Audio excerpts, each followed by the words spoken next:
नमस्कार मित्रांनो, मी मनोज खोडे. मुख्यमंत्री माझी लाडकी बहीण योजनेबाबत दररोज काही ना काही नवीन अपडेट येतच आहे. माझी सरकारला विनंती आहे की तुम्ही एकदा जे काही अपडेट आहे तुम्ही या ठिकाणी करायला पाहिजे होत्या व नंतर फॉर्म भरायला सुरुवात करायला पाहिजे होती.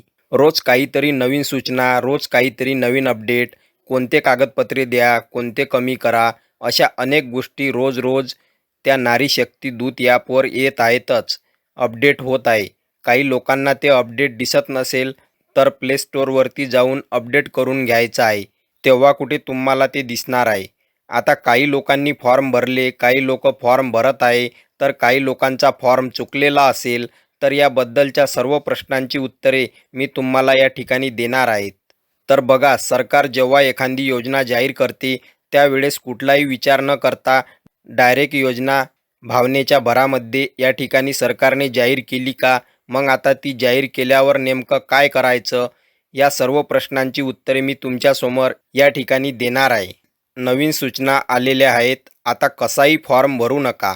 एकदा हा व्हिडिओ नक्की बघा. तुम्हाला महत्त्वाची सूचना आहे. हा व्हिडिओ जास्तीत जास्त शेअर करा आणि लाईक करा.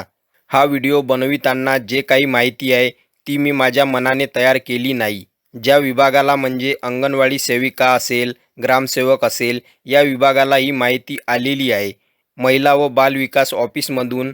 आता तीच माहिती मी तुम्हाला सांगणार आहे. तर बघा, फॉर्म भरण्यासाठी तुम्हाला कोणतीही वेबसाईट नाही आहे, हे लक्षात ठेवा. ऑनलाईन कोणतीच वेबसाईट नाही. फक्त यासाठी प्ले स्टोअरवर नारी शक्ती दूत नावाचं ॲप आहे. याची लिंक मी तुम्हाला या व्हिडिओच्या डिस्क्रिप्शन बॉक्समध्ये व कमेंट बॉक्समध्ये देणार आहे. काळजी करू नका.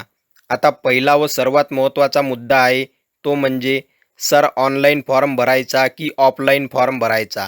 या ठिकाणी लोक थोडेसे कन्फ्यूज आहे. बघा, ज्या महिलेला ऑनलाईन फॉर्म भरता येत नाही, जिच्याकडे मोबाईल नाही, तिने अंगणवाडीमध्ये जा किंवा ग्रामपंचायतमध्ये जा. जो ग्रामसेवक असेल तिथे तुम्हाला हा फॉर्म ऑफलाईन कागदावर भरता येणार आहे आणि नंतर हाच फॉर्म अंगणवाडी सेविका व ग्रामसेवक ऑनलाईन करणार आहे. त्यामुळे टेन्शन घेण्याची गरज नाही.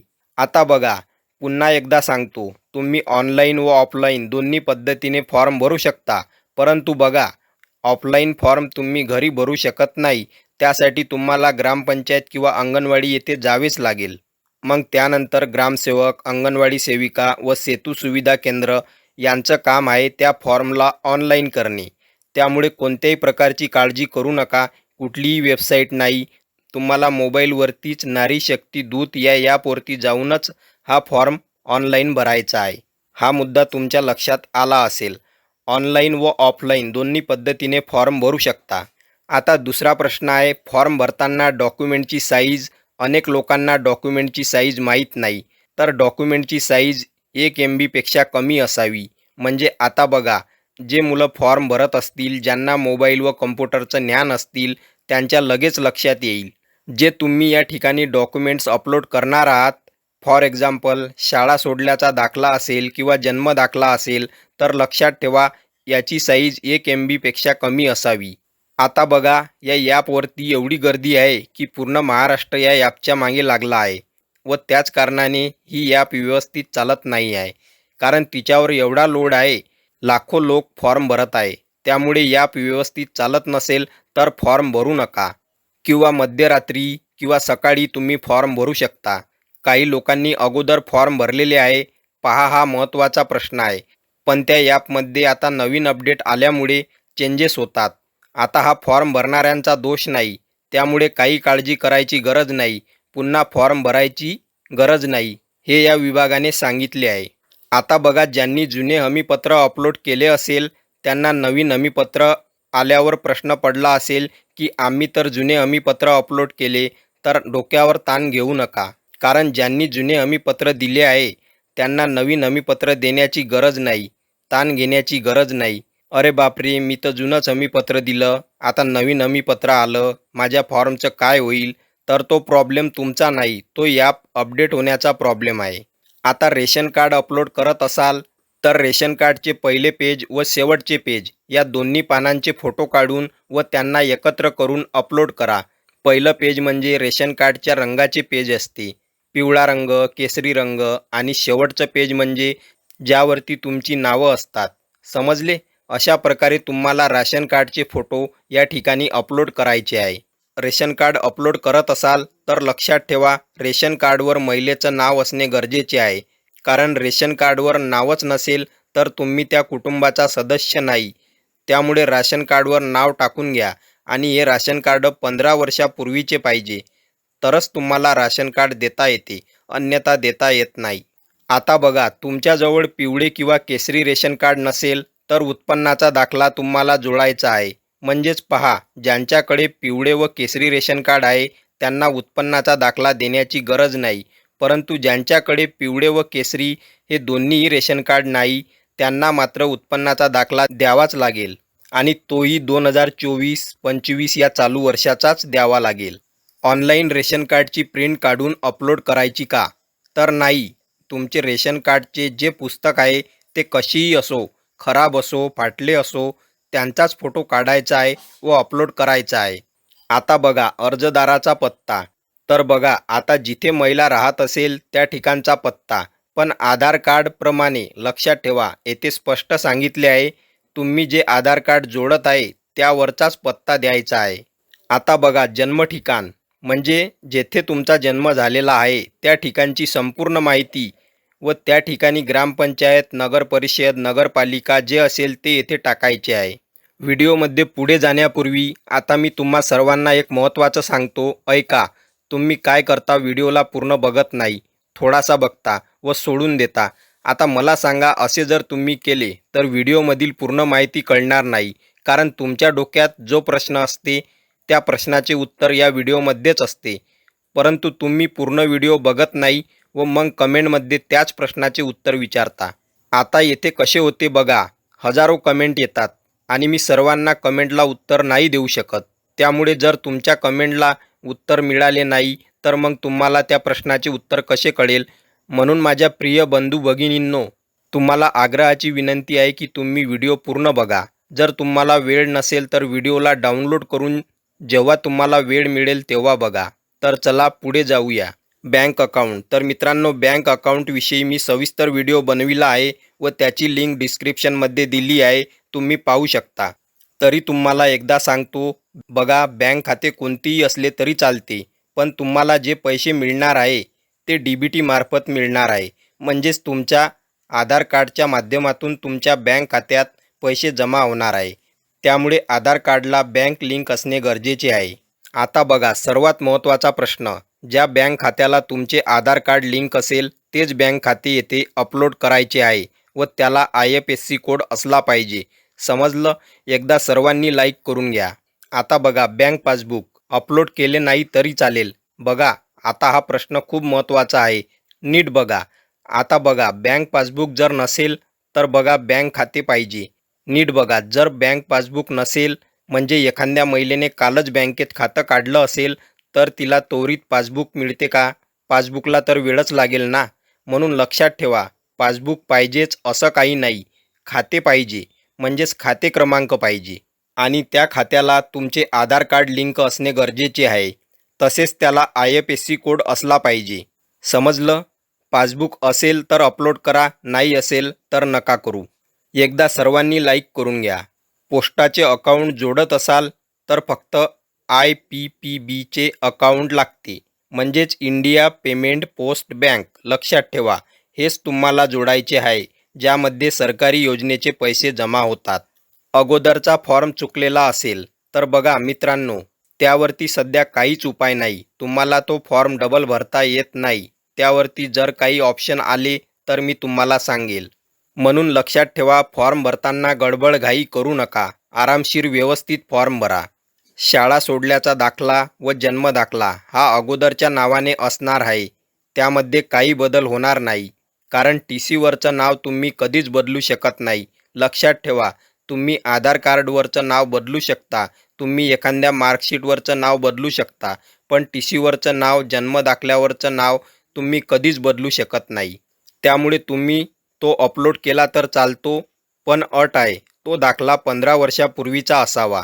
आता त्यानंतर बघा, सर्व कागदपत्रांवरती नाव, जन्मतारीख सारखी असावी. त्यामुळे तुमचा फॉर्म रिजेक्ट होणार नाही. नाहीतर एका कागदावर जन्मतारीख वेगळी व दुसऱ्या कागदावर जन्मतारीख वेगळी असे चालणार नाही. आता बघा, आधार कार्ड, रेशन कार्ड, मतदान कार्ड यापैकी कोणतेही डॉक्युमेंट अपलोड करत असाल तर दोन्ही साईडचे फोटो काढून अपलोड करायचे आहे. फॉर्म हा कोणत्या भाषेत भरायचा? तर बघा मित्रांनो, फॉर्म हा इंग्रजी भाषेतच भरा, कारण बँकेचे डिटेल इंग्रजी भाषेत असतात. त्यामुळे शक्यतोवर हा फॉर्म इंग्रजी भाषेतच भरा. त्यामुळे तुम्हाला प्रॉब्लेम होणार नाही. फॉर्म भरण्याची कुठलीही वेबसाईट नाही, फक्त नारी शक्ती दूत या मोबाईल ॲपवरूनच फॉर्म भरायचा आहे. चला, एकदा ज्यांनी लाईक केलं नसेल तर त्यांनी लाईक करून घ्या. जर एखाद्याकडे डोमासाईल नसेल म्हणजेच अधिवास प्रमाणपत्र नसेल तर त्यांनी 15 वर्षापूर्वीचं रेशन कार्ड, मतदान कार्ड, शाळा सोडल्याचा दाखला किंवा जन्म दाखला या चारपैकी एक कोणतीही देऊ शकता. लक्षात ठेवा, फॉर्म भरल्यानंतर कोणतीच पावती निघत नाही. तुमच्या मोबाईल नंबरने लॉग इन करून तुम्ही तुमचे स्टेटस पाहू शकता. दादा लाईक करा, मी तुम्हाला फॉर्म देणार आहे, ॲप देणार आहे, मी तुम्हाला सगळी माहिती देणार आहे. पण तुमच्या एका लाईकमुळे खेड्यापाड्यातील गोरगरीब महिलांपर्यंत ही माहिती पोहोचेल. मी तुम्हाला प्रत्येक वेळेस सांगतो, लाईक करा. आता तुमच्या लाईकमुळे मला खूप सारा पैसा मिळणार असे नाही. मित्रांनो, ही योजना दिली की कागदपत्रांचा घोळ दिला काही कळतच नाही. एकतर योजना सुरू करण्यापूर्वी त्यावर 1000 वेळा विचार करावा. एकदाच सर्व माहिती परिपूर्ण द्यायची. आता हे काय करून राहिले बघा, योजना लागू झाली, मग आणा हे कागद, मग आणा ते कागद. पाहुणे जेवायला बोलावले आणि स्वयंपाक तयारच नाही. मग किती लोकांचा स्वयंपाक करायचा हे माहीतच नाही. कोणती भाजी करायची तेही माहीत नाही. अशी व्यवस्था या योजनेची झाली आहे. आता बघा, जन्माचे ठिकाण दुसऱ्या राज्यातील असेल तर आता ॲप अपडेट झाली आहे. तिथे तुम्हाला ऑप्शन आहे, त्या ठिकाणी तुम्ही राज्य सिलेक्ट करू शकता. आता बघा, फोटो काढल्यावर उजव्या साईडला रेड क्रॉस येत आहे. तर काळजी करू नका, त्यावरती क्लिक करून पुन्हा परत फोटो काढा. जन्म दाखला जर तुम्ही आता काढला असेल तर अपलोड करू शकता का? हो दादा, अपलोड करू शकता. आता तुम्ही म्हणाला तो तर 15 वर्षापूर्वीचा पाहिजे. तर लक्षात ठेवा, जन्म दाखला तुम्ही केव्हाही काढलेला असू द्या, त्यावरती जी तारीख आहे ती 15 वर्षापूर्वीची पाहिजे. तो तुम्ही काल जरी काढला असेल तरी चालतो, फक्त तारीख महत्त्वाची आहे.